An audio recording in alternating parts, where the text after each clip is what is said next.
Good morning. Welcome to Soulprint Intuitive Tarot. It is January the 9th.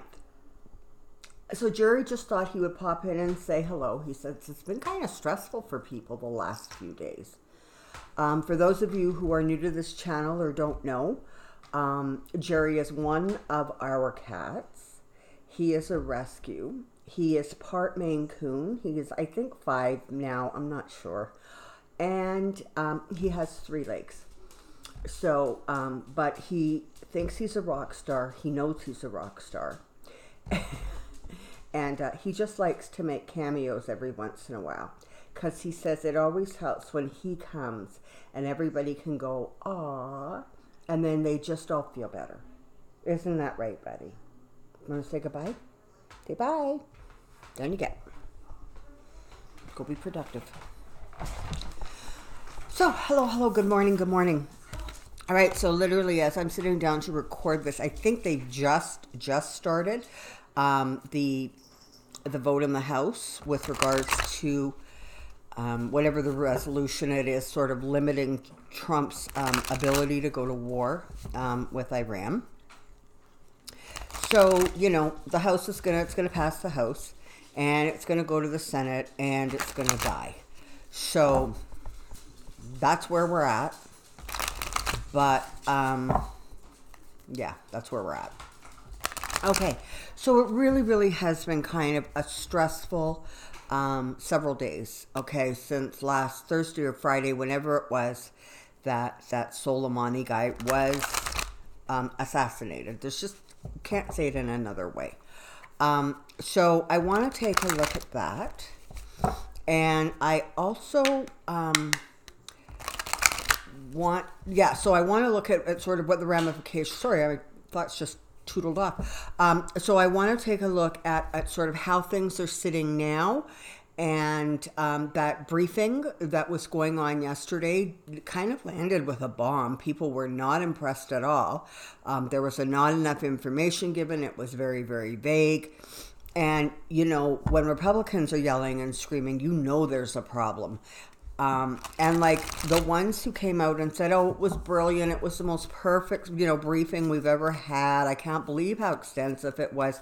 I mean, those are the people who have taken residence up Trump's butt. Okay, so they're going to say what they're going to say because that's what they do.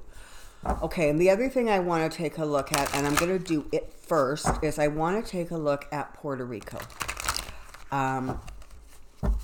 And maybe sometimes next week when the energies start to settle, I'll take a look and see if there's anything that I want to pass on with regards to the plane crash in Iran. So, and those of you who have extended your sympathies to the Canadian people, we have sustained some, you know, pretty heavy losses. I thank you for that very kindly. Okay, so let's take a look at Puerto Rico. They just got hit with this was an earthquake, for goodness sakes. And I want to see how that's going to go for them.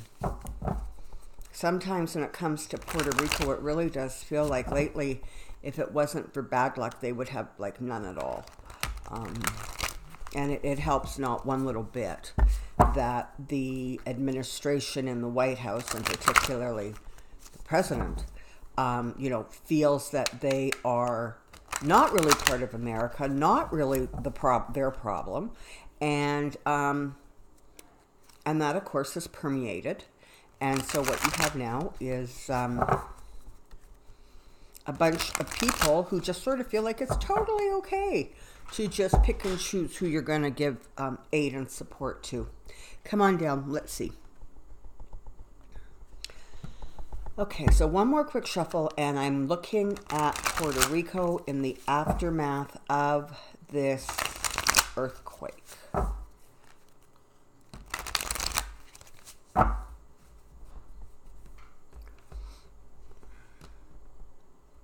Current Puerto Rico, current Puerto Rico, current Puerto Rico.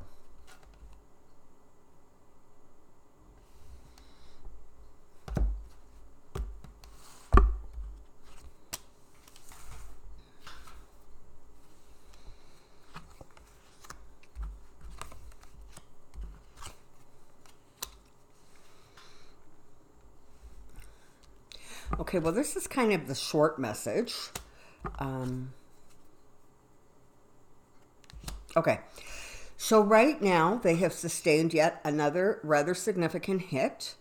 And there is stuff that's going to need to be repaired and strengthened and, put back together again. And there's going to be judgment passed on the fact that the administration is completely kind of ignoring that situation. But I have to tell you, it doesn't look as if right now there's going to be a significant amount of help going there. And it's interesting because typically the Knight of Cups card is sort of a good card to get, right? It pertains about emotional news that is happy. But honestly, I'm looking at this and it really feels like kind of the government is going to talk out of both sides of their mouth. They're going to just pay lip service, but not really actually do anything. And the fact that to my knowledge anyways, Trump has not even acknowledged that there was an earthquake there, sort of gives you some idea of, how this is likely to play out. The current administration, Trump in particular, literally does not want to hear it. They don't want to think about it. They don't want to talk about it. And they're certainly not interested in spending any money. So once again, helping Puerto Rico is going to fall on the bigger community, right? It's going to fall on the people of the United States with their generous and kind hearts to try to find some resolution and figure out ways to help.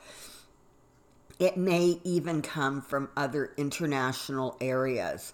Is it possible that another country might step in and at least be able to offer some help? So there's sort of a bit of an international flavor to this. But these are the two cards that are most interesting. Three cards that are most interesting. Once there is a new president, once there is sort of a new administration, Puerto Rico is going to experience a significant upward change of fortune. Their luck is really going to start changing. They're going to be getting the help they need and the support they need. I think that a lot of companies in the United States have really sort of recognized that this is just not acceptable. And so they also are going to be interested in stepping in. But right now, again, it's as if even if there are other companies or agencies that want to step in and help that, are not necessarily connected to the government, they're doing so very, very carefully because there really is a sense that, they will be punished if they kind of, blatantly go against Trump. And everything is so precarious right now because of Trump's erratic behavior that there is really a sense of sort of holding back and trying not to rock any boats. And that doesn't say a lot, but it says everything.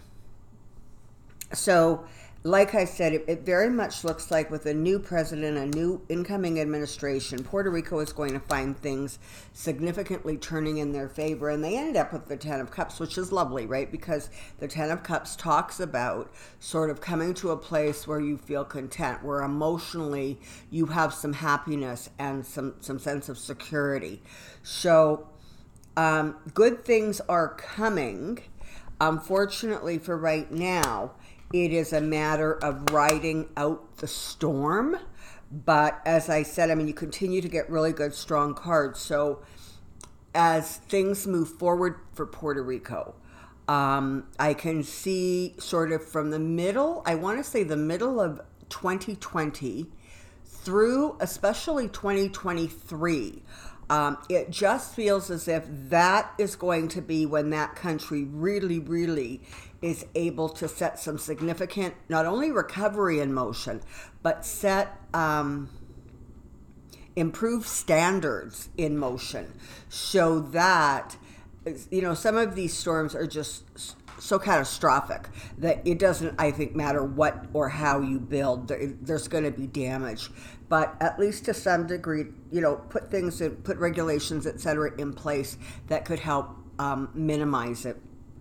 So, so the answer is sort of a little bit mixed and kind of a wee bit sad, because what it's saying is, you know what, down the road, you guys are going to be okay, and there's going to be some real growth and, a lot of improvement going on in Puerto Rico. But for right now, unfortunately, it really does seem like you're going to have to almost like ride this out a little bit. And if you're out there and you're able to help in any way, I know that it would be very much appreciated. In the meantime, I think we need to send some love to the people and support, so that they know that they're not alone. They have not been abandoned by the people. And I would like to actually create a little bit of almost like a bubble, if you will, of protection over the island, to just sort of push away any more really significant catastrophic events. It doesn't guarantee that they won't happen, but it just, at the very least, creates sort of a bubble of protection. So in order to do that, literally, you see a bubble, right? Picture the island, put a bubble over it, kind of like the Dome, if anybody saw that limited TV series. So you just literally create a dome over the thing, and you infuse it with sparkly white lights.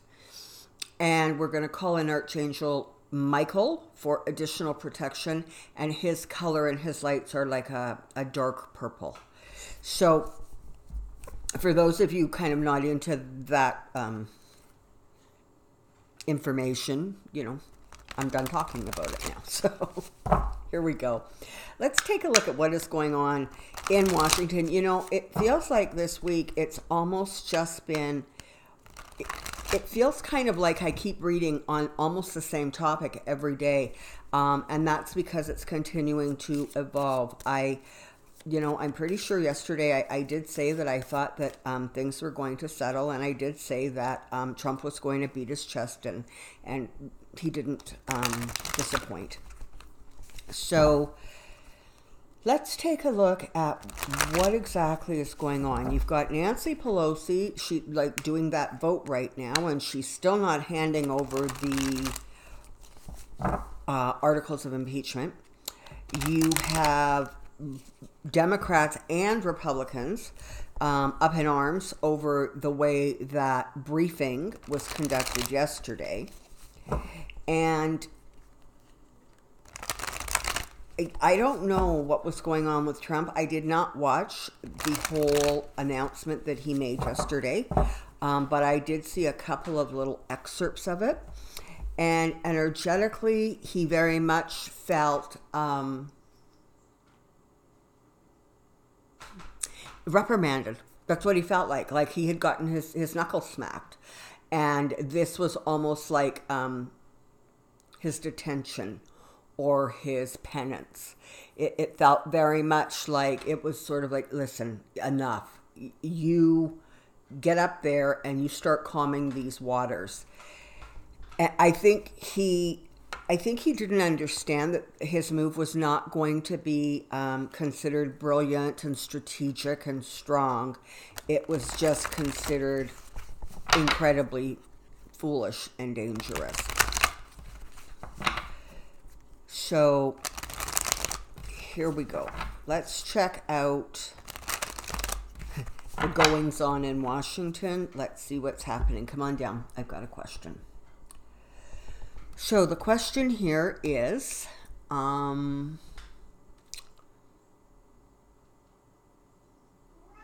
Trump, impeachment, Iran. Trump, impeachment, Iran. Trump, impeachment, Iran. Hopefully we'll get a good broad sweep of information.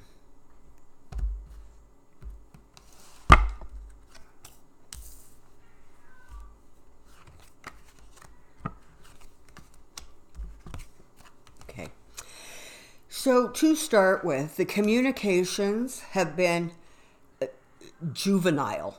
I mean, you've got 2 pages sitting here. The Page of Wands in particular is talking to me about messages being sent out into, the world.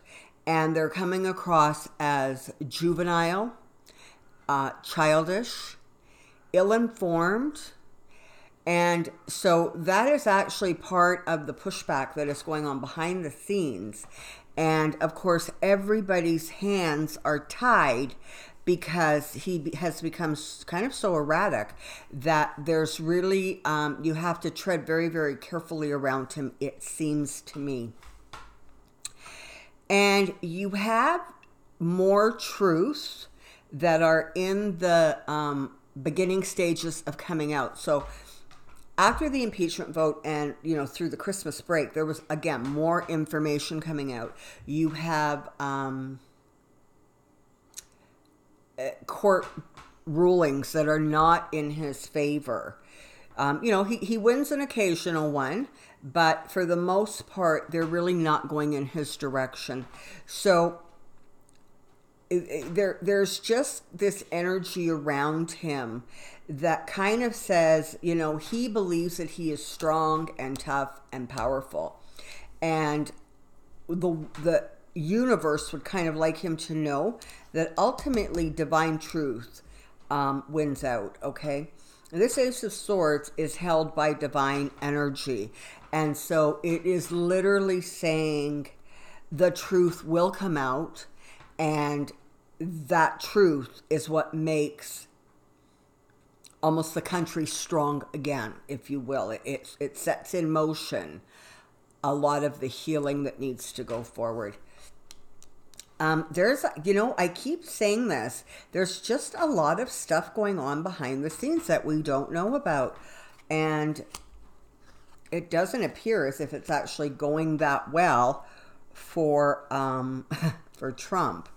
But there's definitely more negotiating going on, and there is an effort that is underway to, try to corral him and slow him down a little bit. The problem is that a lot of people within that government are like deferring to Mike Pompeo.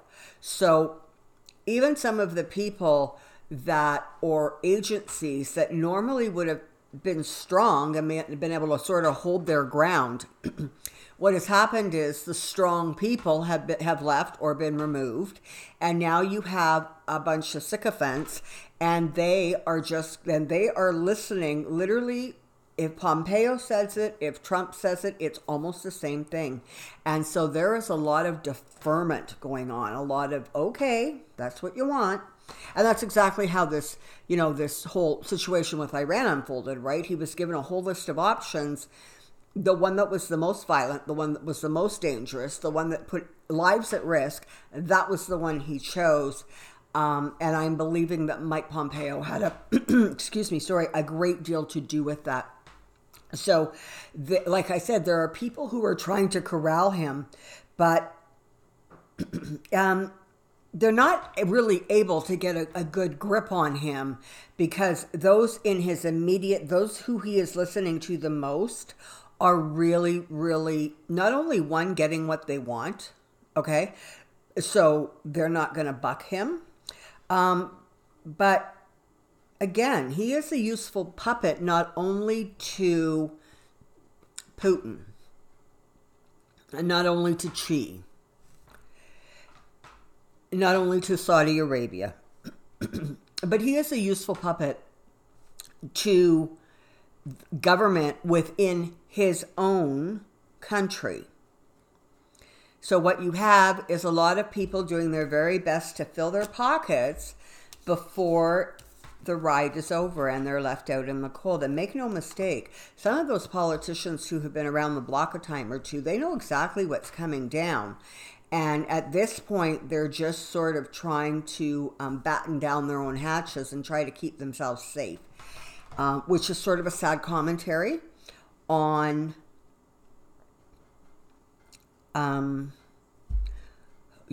whose bidding the politicians are doing. Okay. Anticipate more information coming out about money, about how it's being spent, where it's going.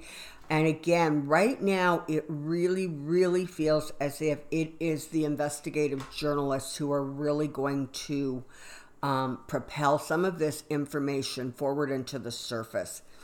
There's going to be more information coming literally about theft, that which has been stolen, that which has been padded, that which is illegal, coming out pertaining not only to Trump but his family. Excuse me, hold on. Sorry about that. Not only with Trump and his family, but actually with other government officials. So it looks like things are going to get a little bit bumpy. And once the walls start crumbling, as they already have, you're going to see more and more information coming forward. I've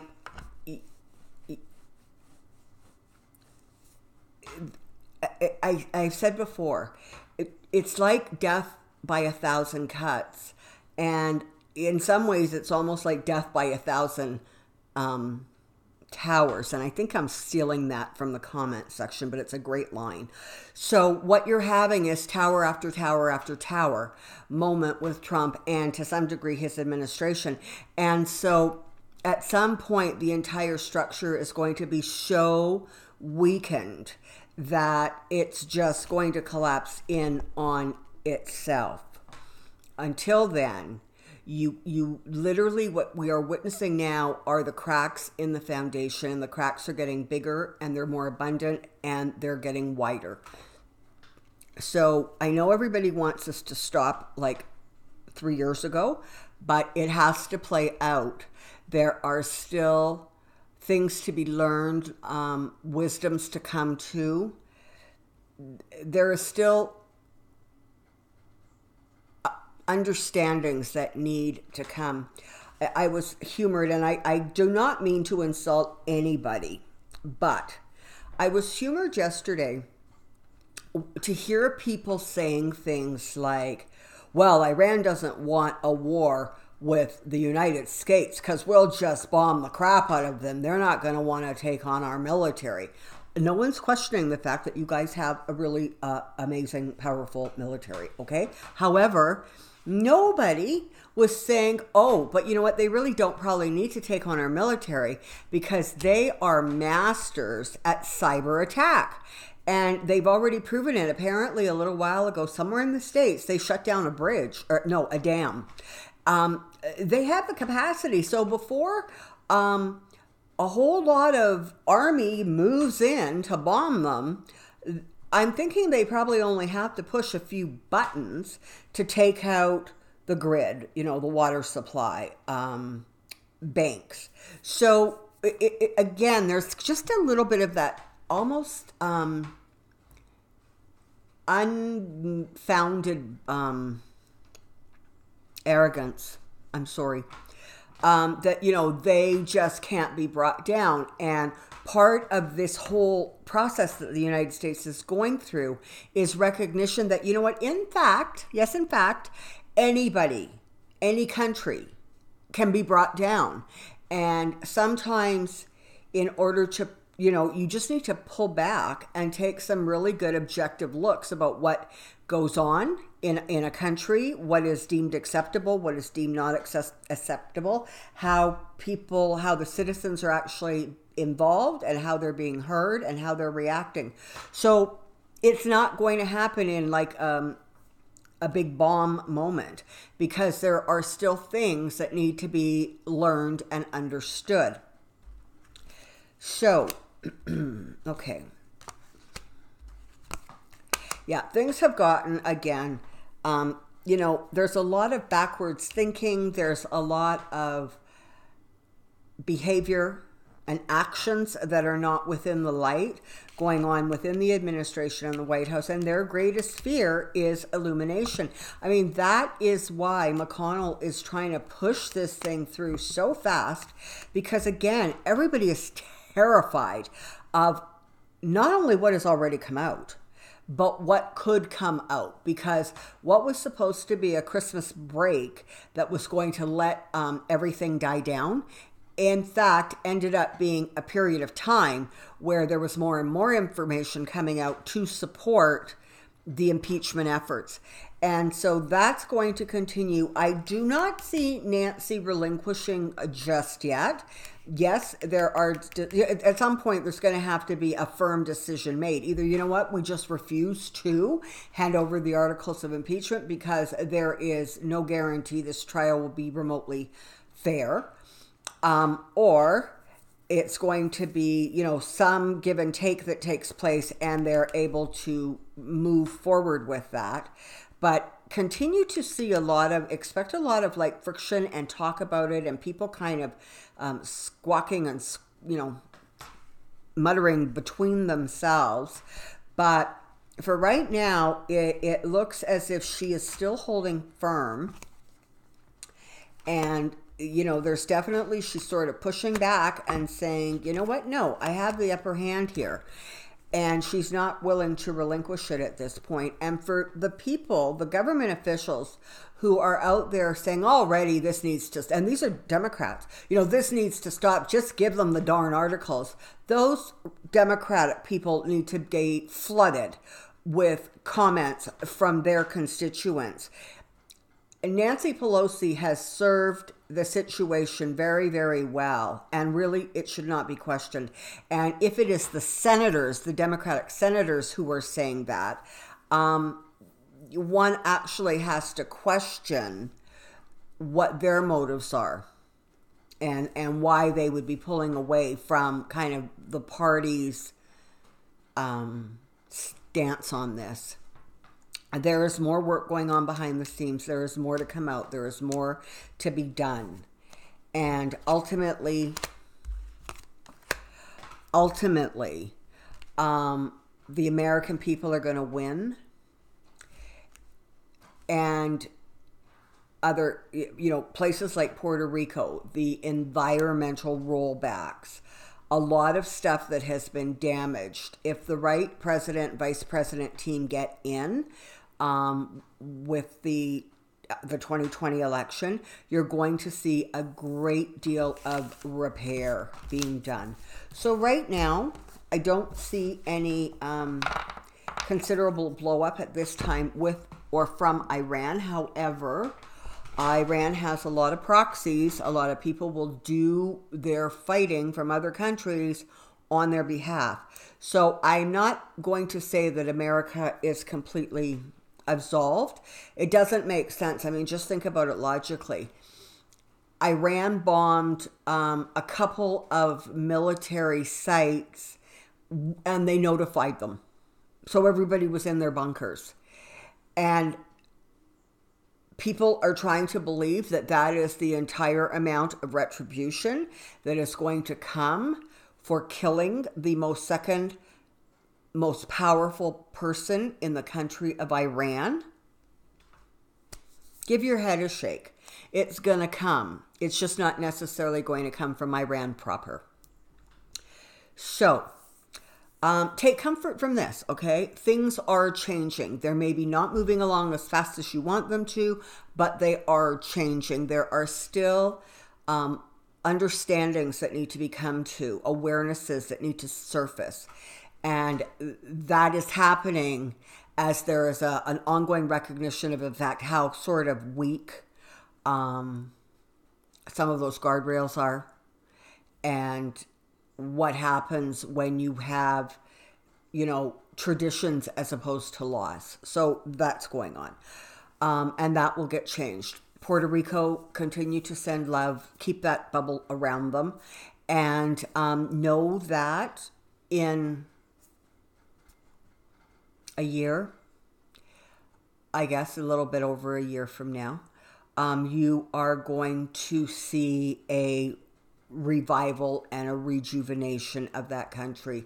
And it really is going to be strong enough that it can actually create some real significant lasting change, literally within the country or within the country of Puerto Rico. So there's that. Nancy Pelosi is holding strong, and she will continue to hold strong as long as she's got some maneuverability. And again, it is the same old thing. This is, the thing that's going to pass in the House today. That just becomes one more big thing that Mitch McConnell is going to let sit on his desk and die. And ultimately, that behavior and those attitudes are going to come back and not, it's not going to put him in a very good light. It will ultimately bite him. Okay, so thank you very, very much for the views on this channel, the subscriptions, the comments, the thumbs up. They are wonderful, and I really, really appreciate it. You guys are absolutely amazing. And I also want to thank all of the people from this channel who have wandered over to Soulprint Insights and who have subscribed there, and who are taking the time to watch the videos and give them thumbs up and comments. It's all tremendously appreciated. So I thank you humbly and with gratitude. Until next time, take care, be well, and we'll see you really soon. Bye.